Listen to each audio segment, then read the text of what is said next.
امریکی ریاست ٹیکساس میں 4 افراد کو یرغمال بنانے والے برطانوی کا پاکستان میں کرمنل ریکارڈ نہیں۔ مارا گیا ملزم فیصل اکرم سال 2007 سے 2020 تک 11 بار پاکستان آیا۔ اس بارے میں مزید تفصیل کے لیے بات کریں گے نمائندہ جیو نیوز اعزاز سید ہمارے ساتھ موجود ہیں۔ اعزاز، ملزم فیصل اکرم سے متعلق مزید کیا تفصیل سامنے آئی ہے؟ جی بالکل، ملزم فیصل اکرم، اس کا جو تعلق ہے ضلع جہلم کا ایک گاؤں ہے جنڈیلا، اس گاؤں کا نام ہے، اور یہ یونین کونسل کالا گجرا میں آتا ہے۔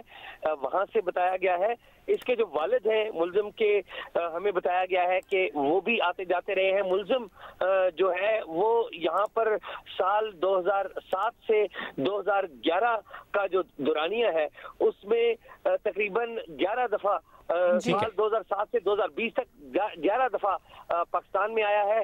بتایا جاتا ہے کہ ملزم کی جو اہلیہ اور اس کے جو 4 بچے ہیں وہ اس سے الگ ہو چکے ہیں، کیونکہ ملزم کچھ عرصہ سے ذہنی طور پر کچھ عجیب و غریب پاکستان میں اس ملزم کا کرمنل ریکارڈ نہیں۔ بہت شکریہ آپ کا اعزاز سید اس تفصیل کے لیے۔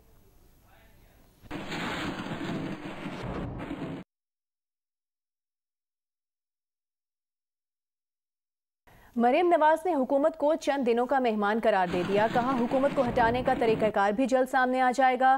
اسلام آباد ہائی کورٹ کے باہر مریم نواز کا کہنا تھا کہ سمجھ نہیں آیا کہ وفاقی وزیر داخلہ کو ہاتھ سر پر ہونے کی بات کہنے کی ضرورت کیوں پیش آئی۔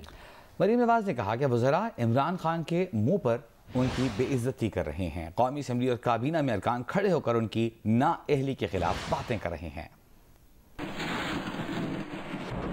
مریم نواز کا جواب دیتے ہوئے وزیر اطلاعات فواد چودھری نے کہا ہے کہ اب تو مریم کی باتوں پر ان کے بچے بھی ہنستے ہیں۔ کہا اپوزیشن پہلے سال سے ہر 6 ماہ بعد حکومت گرانے کے خواب دیکھ رہی ہے، اگلے 5 سال بھی وہ اسی میں گزار دے گی۔ جب یہ حکومت گرانے کی باتیں کرتے ہیں تو ان کے پرانے دعوے بھی سامنے رکھے جانے چاہیے۔ ہم تو اپوزیشن کے ساتھ چاہتے ہیں کہ ہمیں اپوزیشن کے ساتھ 2-3 امور کے اوپر بیٹھنا چاہیے۔ ہم اس کے اوپر بارہا میں آپ کے سامنے بھی بات کر چکا ہوں، اسپیکر قومی اسمبلی بلا چکے ہیں، وزیر اعظم جو ہے وہ یہ بات کر چکے ہیں۔ ہم الیکٹورل ریفارمز کے اوپر اپوزیشن کے ساتھ انگیج ہونا چاہتے ہیں۔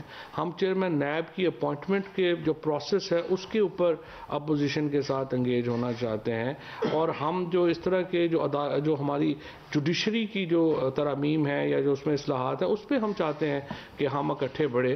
لیکن مسئلہ یہی آ رہا ہے کہ اپوزیشن کی لیڈرشپ جو ہے وہ اس کے اوپر فوکس نہیں ہے، وہ اصلاحات سے زیادہ ان کو لگتا ہے، مطلب ان کو پہلے سال سے اسی خواہش میں ہے کہ شاید ہم 6 مہینے بعد حکومت گرا لیں، شاید ہم 6 مہینے بعد حکومت گرا لیں، تو اسی چکر میں انہوں نے 4 سال گزار لیے ہیں۔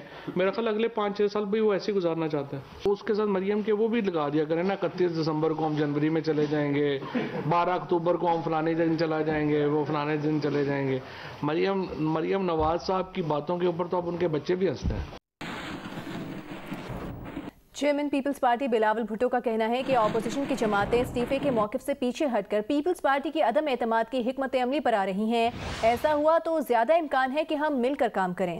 بلاول بھٹو نے حکومت کے خلاف ایک بار پھر مشترکہ جدوجہد کا اشارہ دے دیا۔ چیئرمین پیپلز پارٹی نے کہا کہ 1 مارچ ہو، 2 یا 10 مارچ ہوں، اس حکومت کو نکالنا ہے۔ 2 لانگ مارچ سے حکومت پر زیادہ دباؤ پڑے گا۔ یہ بھی کہا کہ سینٹ میں عدم اعتماد لانے سے حکومت نہیں جائے گی۔ جو 2 لانگ مارچز ہے ان سے بھی حکومت پہ بہت ہی پریشر آئے گا۔ تو جتنا بھی زیادہ ہمارا عوام کے ساتھ رابطہ ہوگا، جتنا بھی زیادہ ہم حکومت پہ پریشر ڈالیں گے اتنا ہی بہتر۔ میرا جماعت کا جو سوچ تھا وہ یہ تھا کہ مارچ بہت دور ہے، اگر ہم مارچ 23 کا اعلان کرتے ہیں تو ایسا ہے کہ ہم مارچ کا اعلان ہی نہیں کر رہے ہیں۔ پاکستان پیپلز پارٹی نے جب بھی مزاحمتی سیاست کی ہے، جب بھی لانگ مارچ کے لیے نکلے ہیں تو حکومت وقت کو نقصان پہنچائی ہے۔ پی ڈی ایم کے ترجمان حافظ حمداللہ نے کہا ہے بلاول بھٹو زرداری کے بیان پر جواب دیتے ہوئے کہ پی ڈی ایم میں شامل 9 پارٹیاں پارلیمنٹ سے مستعفی ہونے کے حق میں تھی، صرف پیپلز پارٹی دوسری طرف نہ کرتی رہی۔ انہوں نے کہا کہ آپ نے اکثریت کی رائے نہیں مانی۔ ایک بیان میں حافظ حمداللہ کا کہنا تھا کہ اگر بلاول نے تحریک عدم اعتماد کا شوق پورا کرنا ہے تو یہ فیصلہ میڈیا ٹاک کے ذریعے نہیں ہو سکتا۔ آج بھی پی ڈی ایم مشاورت سے فیصلے کرتی ہے، آپ بھی اسی فورم پر آ کر تجویز دے سکتے ہیں۔ کب کب استعفوں کا آپشن استعمال کرنا ہے یہ فیصلہ پی ڈی ایم کرے گی۔ حافظ حمداللہ نے مزید کہا کہ سینٹ میں اپوزیشن کی اکثریت ہے، مگر پیپلز پارٹی سینٹ میں تحریک عدم اعتماد لانے میں گوں مگوں کا شکار ہے۔ جہاں اپوزیشن کی اکثریت نہیں، وہاں بلاول بھٹو زرداری تحریک عدم اعتماد لانے پر بضد ہیں۔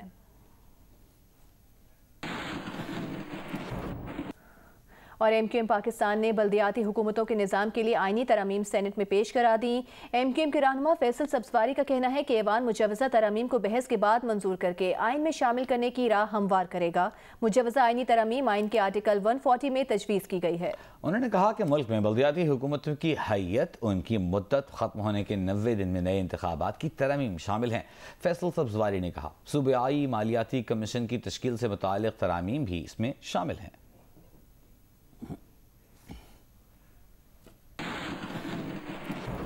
Free and fair election network کی نیشنل کونسل نے سندھ ڈیولپمنٹ فاؤنڈیشن کے گجرانوالہ میں واقع دفتر میں نامعلوم افراد کے داخلے اور تنظیمی دستاویزات کی چوری کی شدید مذمت کی ہے۔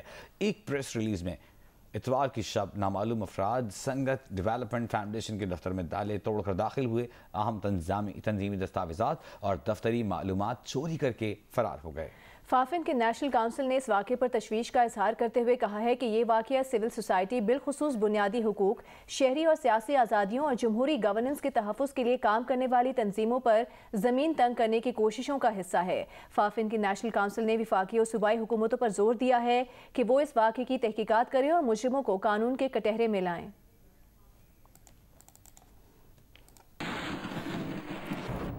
متحدہ عرب امارات کے وزیر خارجہ شیخ عبداللہ بن زائد ال نہیان نے وزیر خارجہ شاہ محمود قریشی کو ٹیلی فون کیا۔ شیخ عبداللہ بن زائد ال نہیان نے وزیر خارجہ کو 17 جنوری کو ابوظہبی میں ہونے والے المناک دہشت گردی کے حملے کی تفصیلات سے آگاہ کیا۔ اماراتی وزیر خارجہ نے پاکستانی شہری کے انتقال پر دلی تعزیت پیش کی۔ شاہ محمود قریشی نے حوثی ملیشیا کے دہشت گرد حملے کی شدید مذمت کی۔ وزیر خارجہ نے متوفی پاکستانی شہری کی میت کی جلد پاکستان واپسی اور زخمیوں کے فوری علاج کی کاوشوں پر اماراتی ہم منصب کا شکریہ ادا کیا۔ نیدرلینڈز میں بلاگر احمد وقاص گورایا پر حملے کی سازش کے کیس میں یہ انکشاف ہوا ہے کہ مڈل مین مزمل کو 5000 برطانوی پاؤنڈ چنیوٹ کے ایک بینک اکاؤنٹ سے ٹرانسفر کیے گئے۔ لندن میں سماعت کے دوران جوری کو مبینہ منصوبے اور رقم کی منتقلی سے متعلق آگاہ کیا گیا۔ مڈل مین مزمل نے واٹس ایپ چیٹ کے دوران مرز، زیڈ اور پاپا کے نام استعمال کیے۔ وہ کیس کے مرکزی کردار محمد گوہر خان سے گزشتہ برس کئی ماہ تک مسلسل رابطے میں رہا۔ دونوں نے مبینہ سازش تیار کی اور رقم کی ادائیگی کا طریقہ بھی طے کیا۔ گوہر خان نے بعد میں ہنڈی کے ذریعے 4888 برطانوی پاؤنڈ بھی حاصل کیے۔ استغاثہ کے مطابق اس سازش کی تکمیل کی ڈیل 1 لاکھ پاؤنڈ تھی، جس میں 20,000 پاؤنڈ مڈل مین اور 80,000 پاؤنڈ مبینہ قاتل کو ملنے تھے۔ محمد گوہر خان نے فرد جرم سے انکار کیا اور واضح کیا کہ اس کا مقصد گورایا کو قتل کرنا نہیں تھا، وہ صرف پاکستان سے رقم منگوانا چاہتا تھا۔